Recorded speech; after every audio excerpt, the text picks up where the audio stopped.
Man, we've been locked down now, going on almost 2-3 months now. And who better to teach us about how to survive quarantine than Noah? I believe today's lesson was just so powerful.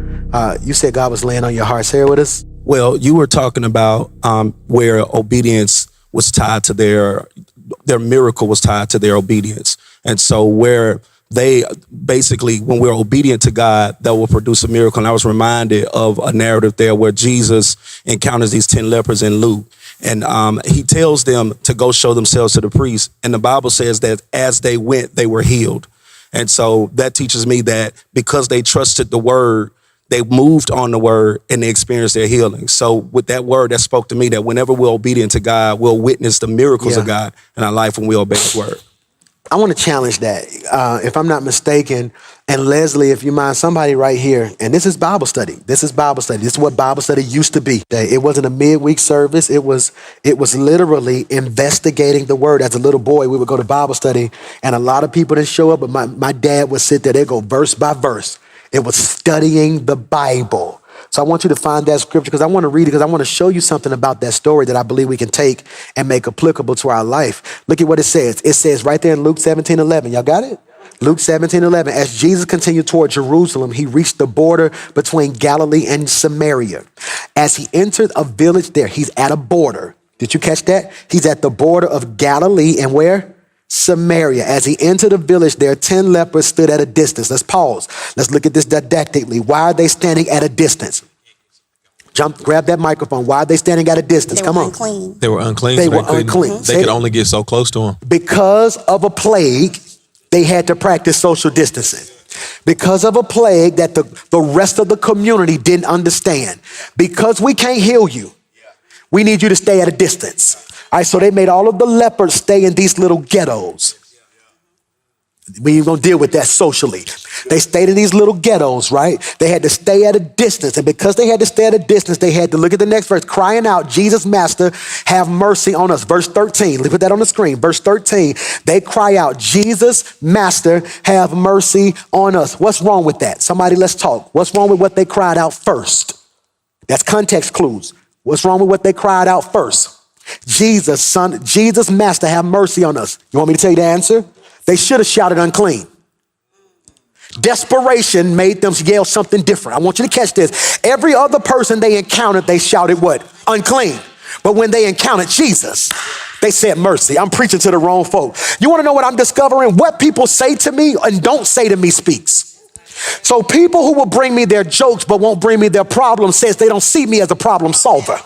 So I'm going to tell you I'm unclean because there ain't nothing you can do with it. I'm going to say to him mercy because he got the answer. I'm preaching to somebody already. So hear me when I say this. I want my life to be a reflection. I want what people bring me to be a reflection of what I possess. So that just delivered me. So the reason people bring me problems is because they see me as a problem solver. Am I preaching to anybody? So he says, look at me. He looked at them and said, go show yourself to the priest. Why is that important? Because that was law. Say that. Come on, jump in that mic. Jump in there, Pastor. I think that's good because the priest had to be the one to declare that they were clean again. And it's this idea that many times in life, we see where when people have problems, they run away from the church. Ugh. Where in fact, we really should take our problems to the church. I'm going to argue with you, Pastor. Let's argue. He said, so in order for me to be declared clean, let me free you. They could have been healed. But if the priest didn't say it, it wasn't valid. He said, but watch this. So people get in life and run from the church. You said they ought to run to the church. Tell me why. Why should they run to the church? It's this idea that of validation almost. And I say that because in our culture and our climate, a lot of times we think we don't need validation. But even when we think about Jesus and his ministry, he didn't even do any public miracles until he was affirmed, validated by his Father. So yes, you're healed. But this priest, this covering, has to be the one to put that stamp of approval on it. Let's talk about this. Everything we say tonight, I'm a challenge. This is Bible. We're letting them peek in on stuff that happens in the office all the time. So hear me when I say this. You said he had to say it to validate it. I'm going to take that even higher. The priest had to say it to let the spirit realm know you have no more authority. Not your earthly daddy, because if a doctor said it, that's cool. I want the priest to put a stamp on it to say, hey, all spirits that come with this, you have no authority. Did you catch that? Did you catch that? He looked at them and said, go show yourselves to the priest. As they went, they were cleansed of their leprosy. Now, here's why I want to challenge what you just said. As they went, that's called obedience. They were cleansed. One of them, when he saw that he was healed, came back to Jesus shouting, praise God. Look at the next verse. He fell to the ground at Jesus' feet, thanking him for what he had done. This man was a Samaritan. Pause, don't move that screen. Let's deal with this. 10 got issues. 10 are obedient. 10 get healed. 1 come back. I'm gonna say it again. 10 got issues. 10 are obedient. 10 get healed. 1 come back. I'm the 1. See, Aisha, the goal is to be the 1 in a culture that's telling you to be in the 10. I want to be in the number, but don't forget, I'm the 1. Don't forget I'm the 1. Am I preaching to anybody? Can we do the math again? 10 got issues. 10 get obedient. 10 get healed. 1 come back. Now we're going to look. So this is Bible study. This is Bible study. This is Bible study. Bible study. Every line of every word means something to me. Look at this. He fell to the ground at Jesus' feet. All right, why is that important? Talk to me. Why is that important? Why is that important? Because previously he had to be at a distance. Say it again. Previously he had to be at a distance. So when we first encountered him. Yes, y'all got to think with me tonight. So the first miracle was he broke distance. When he meets Jesus, he's at a distance. After obedience, he gets an offering, an invitation. No, I'm not even going to say that. After obedience, he gets the boldness to come close. But I want to tie this back to what you said. You said that the obedience was they got healed. But I want to show you how obedience goes further. Because it says, go back to the first verse. I want them to see this now. As Jesus continued toward Jerusalem, he reached the border of Galilee and Samaria. As he entered the village, there 10 lepers stood at a distance. Look at this, crying out, Jesus, have mercy on us. Verse 14, look at what he says. Go show yourselves to the priest. As they went, they were cleansed of leprosy. 15, look at what he says. One of them saw he was healed, came back. 16, he falls to his feet and began to thank him. This man was Samaria. 17, Jesus asks a prolific, powerful question. Didn't I heal 10? Where the other 9? Verse 18, has no one returned to give glory to God? There it is again. Except the foreigner? So does that lead us to ask the question that some of the people who were sick were saved? Jump in there, Candace. Jump in there. So when I read the difference between, they said when they ran off, they were cleansed. But when Jesus said they were healed, it's a difference between cleansing and being healed. Because to me, cleansing was the outside, but healing is the inside. Absolutely. And that's the point of the night. Because verse 19 says, Jesus said to the man, stand up and go. Your faith has healed you. So watch this. Obedience got them cleansed. Gratefulness got him healed. That was the point. So what I'm trying to get you to realize is you don't stop on obedience. It don't stop on obedience. Obedience should produce more. Oh, gratefulness. That's so critical, man. That's so critical. So that's what we're talking about. Noah was obedient. Noah was obedient, so God gave him a command. I want you to catch this now.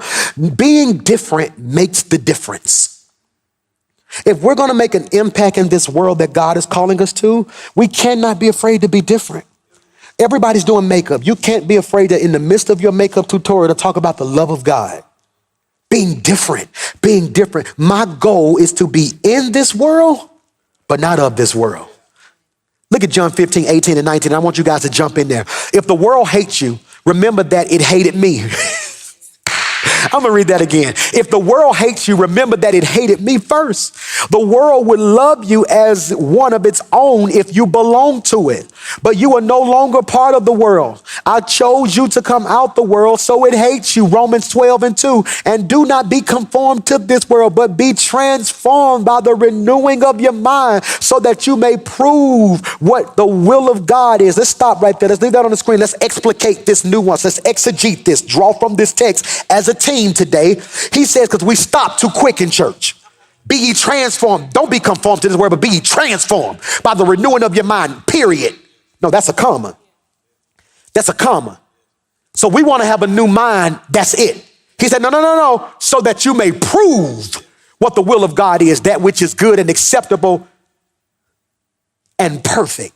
Let's talk about the struggle with being in this world and not of this world. Somebody jump in there. Come on. Well, I think it's so good, this idea of conformity or conform versus transform. Yeah. Put that on the screen. Say that again. When I'm conform versus being transformed, conformity is there's this outward standard that I'm trying to live up to. Transform, he says, by the renewing of your mind. That's something that happened on the inside of you. You can't prove God's will until you realize that you can't. Proving God's will doesn't mean doing what makes people happy, but doing what makes God happy. And so many of us are conforming, which means if I see something on social media, I'm going to do it. If I see somebody down the street do it, I'm going to do it. When God says, I don't want confirmation, I want transformation. Yes. I want you to take a seed that I planted in your heart, water with the word, with prayer, with devotion, and then you live up to my standard, not the world standard. I want to argue this. Go to John 15, 18, and 19. If the world hates you, remember it hated me first. Romans 12:2. And don't be conformed. What if I argue that the attack of the world may be the watering to the seed? Yeah, what if I want to argue with you if what you're doing isn't receiving any type of criticism? It may not be authentic. Because everything that's comfortable might be conforming. That's crazy, Andy James. That's crazy. And so what do we do? The world has position. So world, be transformed by, and don't be conformed to this world. We know world in the New Testament Greek translation means cosmos. Cosmos, that's the New Testament Greek translation. Cosmos, translation means most often referred to as the planet Earth. It's human inhabitants who live there with their backs turned towards God. So cosmos, when he said the world, he's not talking about just Earth. He's talking about this embodiment of a belief that God isn't necessary. Those that have turned their back to God. This is so critical. So he says, so don't be conformed to this world, this body of the people. Satan is the prince of this cosmos. So in other words, don't walk in line with them. Don't be afraid to be different from them. John 12:31. The time for judging this world has come when Satan, the ruler of this world, would be cast out. So one thing we have to understand is we are an ambassador of heaven. We are an ambassador in heaven. We are an ambassador of heaven. You want to know something? I'm not going to go there. I get in trouble. I almost went there, but I'm not going to go there because I'm learning every industry that bears the name that associates with God is not necessarily a godly industry. Just because Jesus in a song don't make it a church song. Did you a Christian song? Did you catch what I just said? So I'm discovering. All right, Boosie. The funniest thing he did for me in the past year was when he put on the KSI shirt. Now I'm a member of Cap Alpha Psi. So when I saw him with the shirt on, the first thing I thought was, I didn't know Boosie was a noob. Like I got amped, like, oh, Boosie a noob. Then they was like, no, Boosie ain't no Cap. He's like, he found the shirt, he put it on, he thought he could just wear the shirt. So as powerful as Boosie is, I want you to catch this. Most people would have been like, look, Boosie got on a Cowboy shirt. Man, let that man wear the Cowboy shirt. But because we've been through something.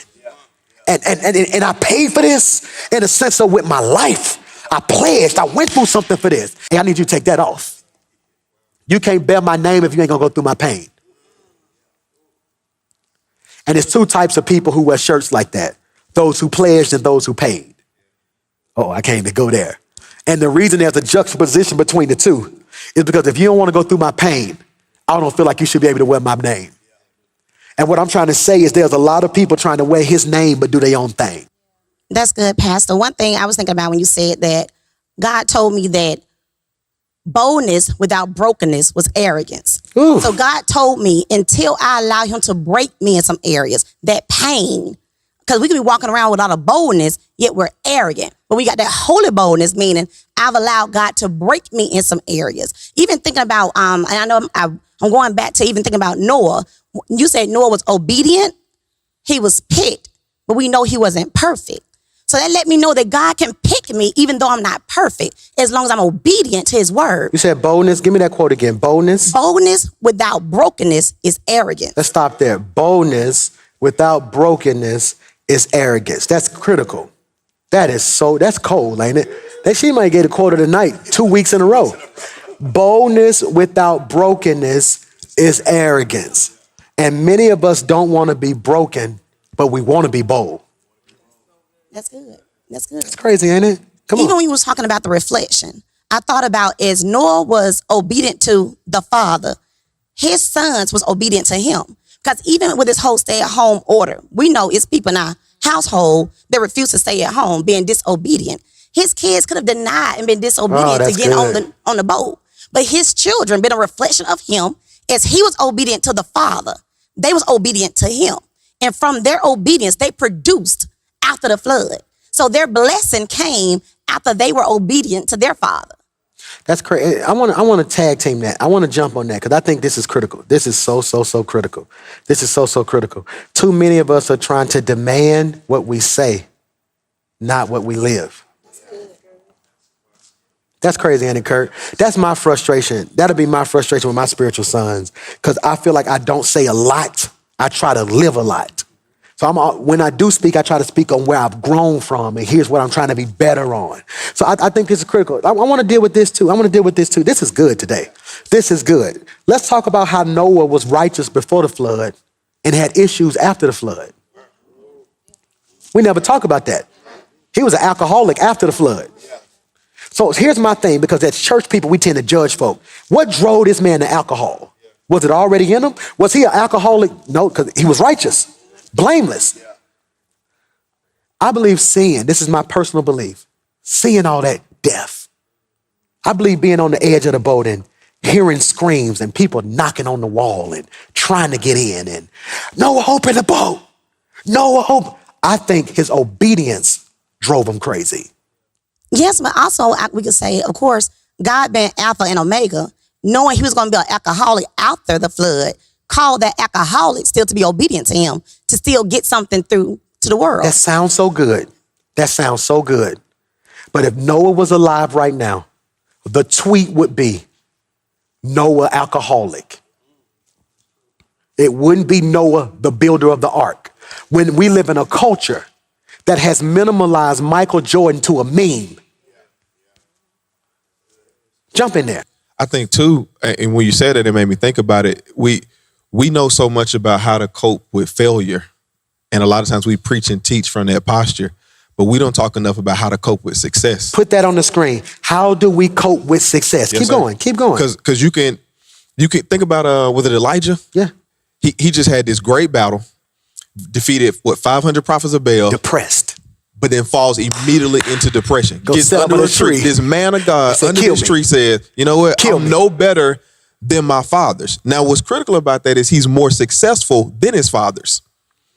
But something about success caused this moment of reflection for him to look back and say, I got all of this. I've done all of this, but I'm still no better than. We don't teach people how to cope with success. How to cope with success. Success will drive you crazy. Success will kill you if you let it. Hear me, I've learned more from my pain than I did from my wins. How to cope with success. I want you to understand it. Number one, we got to define success. That's the biggest thing we have to do. We have to define, is success where I live, what I drive? Is it a pretty wife for the pictures? But Come maybe on. that's why we don't cope well with success, because once we get what we thought was success, we realize It ain't this real. wasn't really it from the It beginning. ain't real. Hear me. Many of y'all remember this. My goal was to be the youngest pastor on the Word Network. 29, James. I'm 29. I said before 30, I'm gonna be the youngest pastor on the Word Network with a prime time slot. It was Dr. Vernon, Jamal Bryant, me. Oh my, you couldn't tell me nothing. I'm on that joint happy, like I did it. And after the first show went off, I was like, well, what's next? Empty. Because when you don't define success, the finish line keeps moving. Success without a definition is a moving finish line. So if you don't determine what success is, it keeps moving. Therefore, you're never grateful. Jesus. It becomes like State Farm. Oh, you're gonna get it. You're gonna get it. You got to be quicker than that. What we got to realize in this world, we're in this world, but not of this world. So the thing we have to understand is I am a visitor. This isn't my home. I shouldn't make myself comfortable here. I'm only passing through. James 1:12 says, God blesses those who patiently endure testing and temptation. Afterward, they will receive the crown of life that God has promised to those who love him. That is so critical. Afterwards, God blesses those who patiently endure testing. Put that on the screen, testing. Testing. I want to deep dive into this. Y'all ready for this? The revelation of testing. The teacher only tests you on stuff they taught you. The teacher only tests you on stuff they taught you. You are a bad teacher if you give kindergartners a calculus test. The only right that the teacher has to test you is the proof that they taught you, which means anything you're being tested in, you took the class for. The question ain't, did they teach it? The question is, were you listening? Jesus. Have you ever took an open book test? And failed because you didn't do the reading? So even though the book was open, you ain't know where to go, which is why you got a Bible and can't find hope, because you've never opened it. So even though life is an open book test, you still got to know where to go to find it.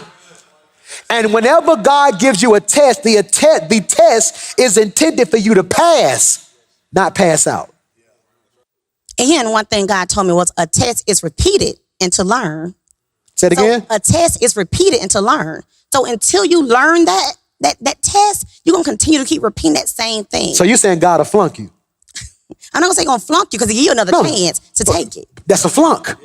So either he going to grade it on a curve, or he going to let you retake the test, or you got to take 9th grade over.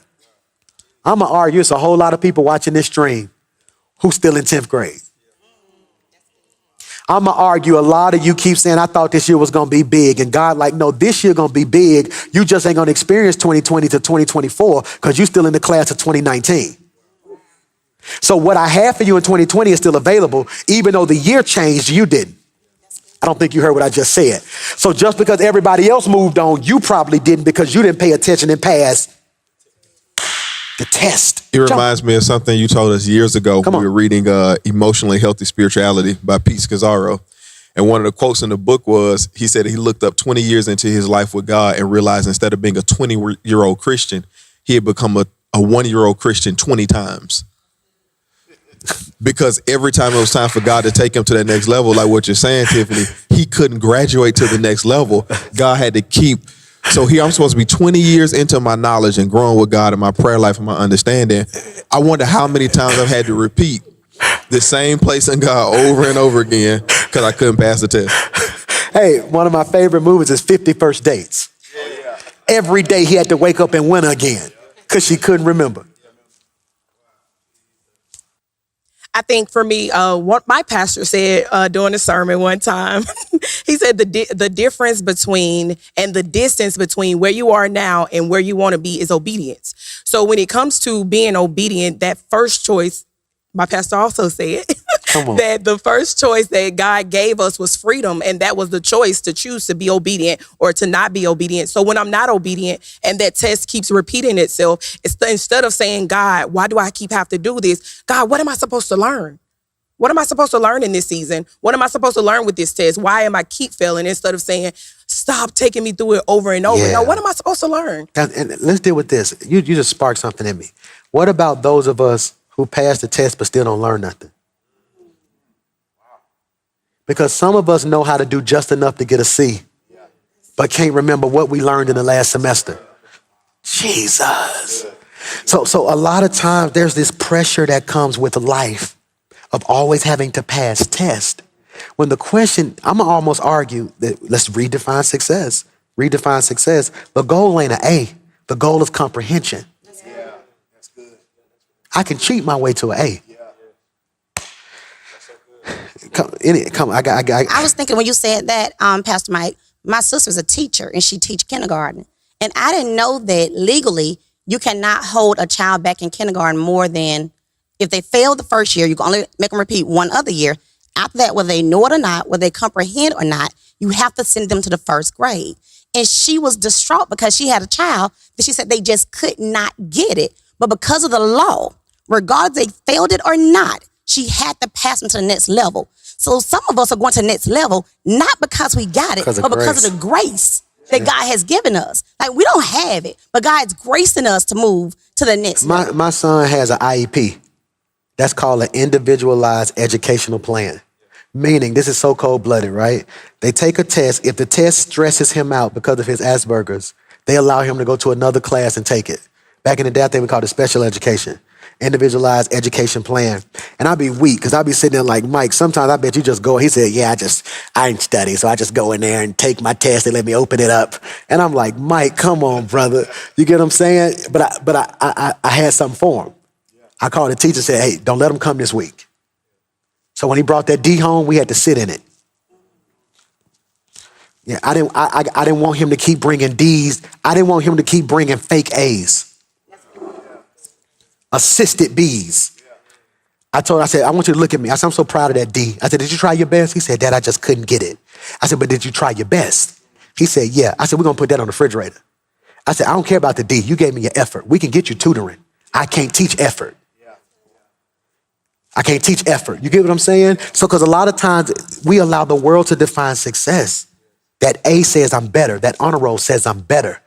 But some of us need an individualized educational plan. Sometimes God uses pain as your individualized educational plan.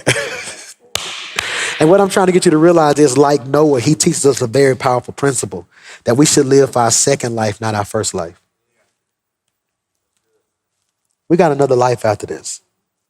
We have another life after this. And how we choose to live determines where we live again. Is that not critical? Is that not critical? I'm trying my best. We put so much pressure on people to be perfect. I wish I was everything my members taught. I wish I was everything my members thought. I know they probably think, Pastor at home, intercede, fasting, praying. Now, I stress just like them sometimes. I worry just like them sometimes. I want us to realize that our walk with God is grounded in obedience. And how we choose to be obedient makes the difference. That was good, wasn't it?